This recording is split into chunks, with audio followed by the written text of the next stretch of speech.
പലരും ചോദിക്കുന്ന ഒരു ക്വസ്റ്റ്യനാണ് മൈക്രോ ഇൻവെർട്ടേഴ്സും സ്ട്രിങ് ഇൻവെർട്ടേഴ്സും തമ്മിലുള്ള ഡിഫറൻസ് എന്താണെന്നുള്ളത്. എൻ്റെ പുറകിൽ കാണുന്നത് ഒരു സ്ട്രിങ് ഇൻവെർട്ടേഴ്സ് ആണ്. സ്ട്രിങ് ഇൻവെർട്ടർ എന്ന് പറയുമ്പോൾ മെയിനായിട്ട് വരുന്നത് നമ്മൾ പാനലിൽ നിന്ന് വരുന്ന DC വയറിംഗ് കേബിൾസ് നമ്മൾ കണക്ട് ചെയ്യുന്നത് ഇതേപോലെ DC DBയിലാണ് കണക്ട് ചെയ്യുന്നത്.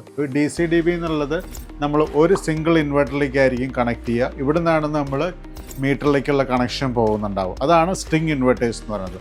മൈക്രോ ഇൻവെർട്ടേഴ്സ് എന്ന് പറയുന്നത് നമ്മൾക്ക് ഈ വീഡിയോയിൽ കാണുന്നത് പോലെ തന്നെ ഓരോ പാനലിനും ഓരോ ഇൻവെർട്ടേഴ്സ് ഉണ്ടായിരിക്കും. സോ അപ്പം നമുക്കിപ്പോൾ ഒരു 15 പാനൽ നമുക്കുണ്ടെങ്കിൽ 15 ചെറിയ ചെറിയ മൈക്രോ ഇൻവെർട്ടേഴ്സ് ഓരോ പാനലിനും വരും. സോ അതിൻ്റെ ഒരു ബെനിഫിറ്റ് എന്ന് പറയുന്നത് ഇൻ കേസ് എന്തെങ്കിലും ഒരു ഇൻവെർട്ടറിന് കംപ്ലൈൻ്റ് ആയാലും ബാക്കി 14 ഇൻവെർട്ടറും വർക്ക് ചെയ്തോളൂ. സോ സ്ട്രിങ് ഇൻവെർട്ടറിനുള്ള ഒരു ഡിസഡ്വാൻറ്റേജ് എന്ന് പറയുന്നത് നമ്മൾ ഒരു സിംഗിൾ ഇൻവെർട്ടറിലാണ് വർക്ക് ചെയ്യുന്നത്. ഈ സ്ട്രിങ് ഇൻവെർട്ടറിന് കംപ്ലൈൻറ്റ് വന്നു കഴിഞ്ഞാൽ നമ്മുടെ ആ പ്ലാന്റ് മൊത്തമായിട്ട് ഷട്ട് ഓഫ് ആയി പോകുന്നൊരു ചാൻസസ് ഉണ്ട്. ഇതാണ് മൈക്രോ ഇൻവെർട്ടേഴ്സും സ്ട്രിങ് ഇൻവെർട്ടേഴ്സിനുള്ള മേജർ ആയിട്ടുള്ള ഡിഫറൻസ്.